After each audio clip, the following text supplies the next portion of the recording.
In today's discussion session, explore the notion of reincarnation in the Bible, fact or fiction. As I delved into the topic of reincarnation within the Bible, I found myself on a quest to decipher the nuanced perspectives and the scriptural references that could shed light on this ancient concept. Is reincarnation a genuine teaching within the Bible, or is it simply a myth woven into its narratives over centuries? In this discussion, I will share my exploration, referencing relevant Bible verses and attempting to answer this question. Ecclesiastes 12:7. Then shall the dust return to the earth as it was, and the spirit shall return unto God who gave it. My journey starts with the verse from Ecclesiastes. At first glance, it may suggest a form of rebirth. The spirit's return to God implies a cycle of life and death, reminiscent of reincarnation. However, it is essential to note that this verse could also be interpreted as describing the afterlife rather than literal reincarnation. The spirit returning to God might signify a journey to the afterlife. John 9:1-3. And as Jesus passed by, he saw a man which was blind from his birth. And his disciples asked him, saying, Master, who did sin, this man, or his parents, that he was born blind? Jesus answered, Neither hath this man sinned, nor his parents, but that the works of God should be made manifest in him. This passage in the book of John is often cited in discussions about reincarnation. The disciples' question implies a belief in the transmigration of the soul based on one's past deeds.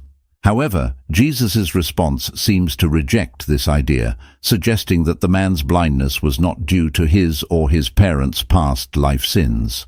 It presents a different perspective on the relationship between one's current life and past actions, Hebrews 9:27, and as it is appointed unto men once to die, but after this, the judgment.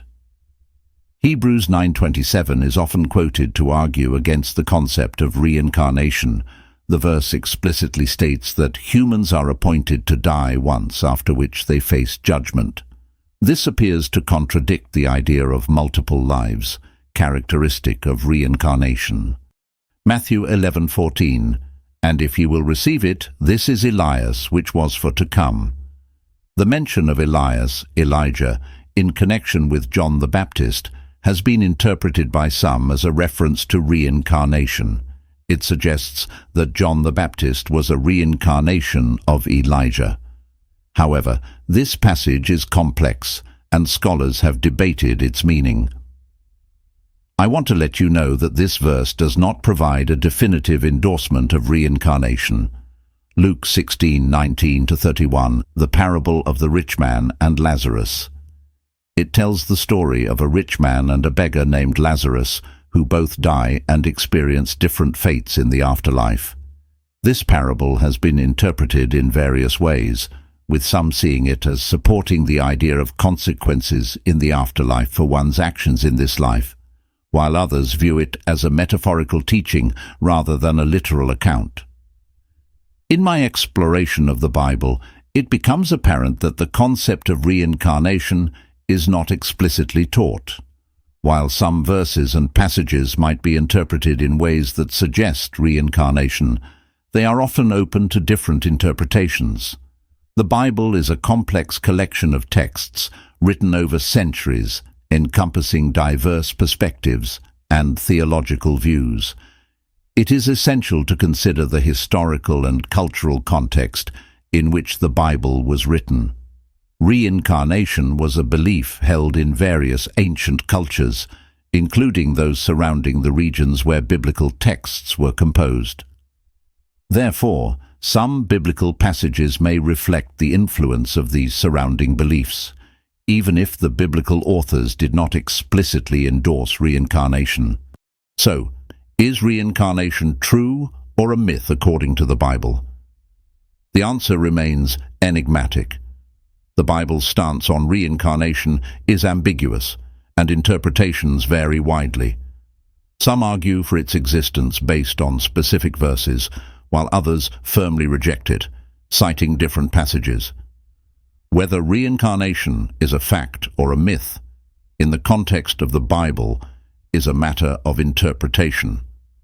The Bible provides room for diverse perspectives, and one's beliefs and understanding of the Scriptures will play a significant role in answering this question.